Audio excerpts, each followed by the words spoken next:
A while ago, I made a video about that stupid argument 30 FPS is more cinematic, and through objective reason, I debunked it as I have many times in my console peasant quotes videos.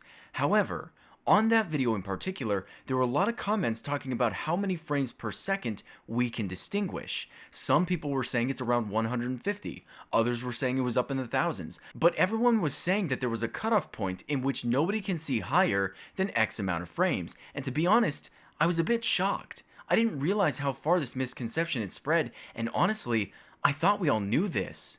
When it comes to frame rate, there are a few groups of people, and even they are all different to one another. There are some who believe that we can only distinguish 150 FPS. Some of us believe that it's 15 per eye. Some say 24, some say 60, and others say thousands. And I'm going to go into all of these real quick because they're definitely worth noting.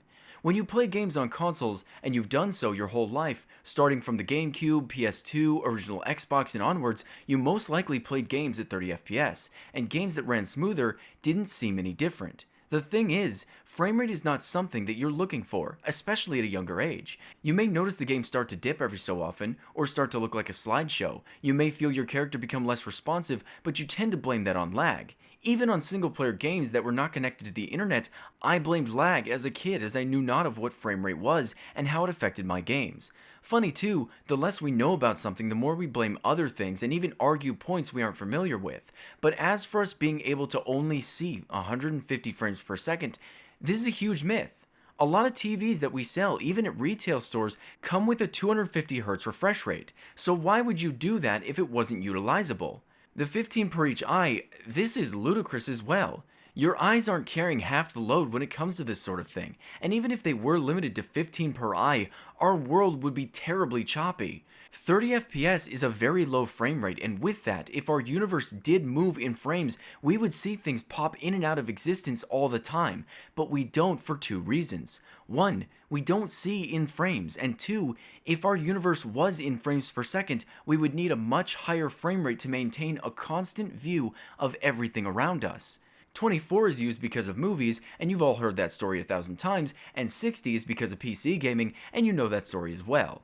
Now I know I only scratched the surface of those, but I want to get into the more important aspects of this as it will simply clear it up without needing to discuss the frame rate caps of our eyes. See, the human eye is one of the most advanced ocular cameras in the known world. Technology cannot do nearly what our eyes can do naturally, even simulating smooth motion. The way our eyes work is the retina receives the image that the cornea focuses through the eye's internal lens and transforms this image into electrical impulses that are carried by the optic nerve to the brain. Long story short, our eyes see an image, that image is turned into electrical impulses that the brain uses to turn into an object. When you move, you see everything around you, but based on the speed, it seems blurry because our eyes need to focus, even just for a second, for the brain to figure out what it is we're looking at. Whereas cameras take pictures of objects at a constant rate of 30 to 60 images per second, meaning every second, the camera you're using will snap a picture 60 times, and compiled together makes a smooth image. If you pause the video you just shot, you'll see just one of the images you shot, and again, if you move the camera very fast, the camera will not have enough time to focus on the object you want to look at, and it will come out a bit blurry. These are similarities in the eyes and cameras. However, the differences are more interesting. So we view things, as I've said before, at a constant rate. You shouldn't need proof for this, but if you do, I can illustrate. When you're playing a game at a low frame rate, let's say around 30 FPS, there's a certain stutter that you'll be able to notice every now and then. This stutter is due to firstly, the frame rate being low or your monitor only being able to output 30 Hz. If it's the latter, you may also notice a different kind of stutter where half of a millisecond, the monitor will go black and then continue on to the next frame. This is because of the monitor's response time. However, if we only saw at 30 frames per second, we would see that all the time, not to mention things popping in and out of existence as I stated before. However, we see at a constant rate, and the most illogical part of all this is that we don't see in frame rate. Our universe is time-based, not frame-based, so we're not on a continuous set of pictures moving at a constant frame rate. We're moving with the flow of time, which we've measured many times before. That's why we know how long a day is, but you can't compare the two because they're nothing alike. But let's say they were. Let's say we live in a world that is frame by frame. We are in no way moving at a low frame rate as 30 FPS. Let me try to explain this through math. There are 86,400 seconds in one day. Divide that by 30 frames per second and you get 2,880 seconds.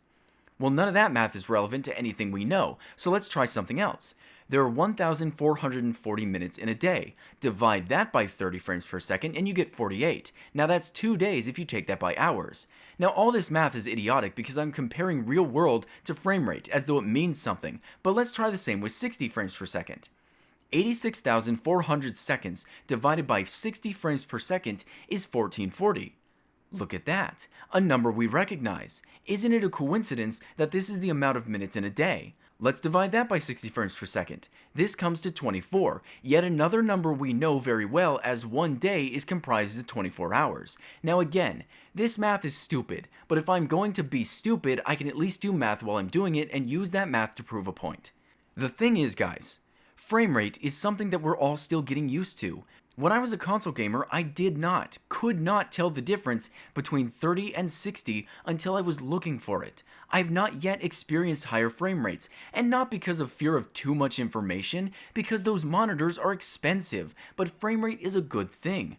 The thing about us is because we see our world in a constant flow of time, the higher the frame rate, the more like the real world the game will be, which is the point of the math demonstration. We see at a constant flow, and even though this is not one of those videos, everything is person to person.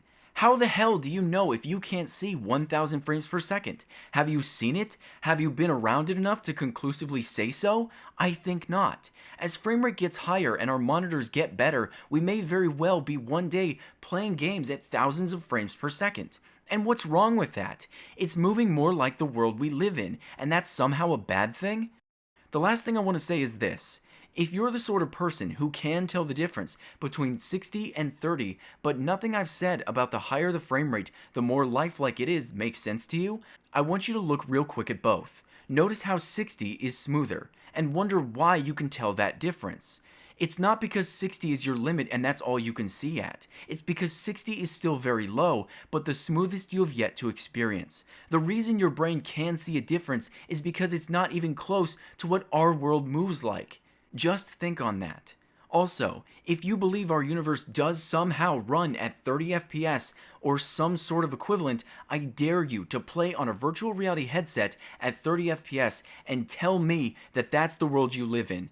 If so, there's a definite issue with you and you really should get that looked at.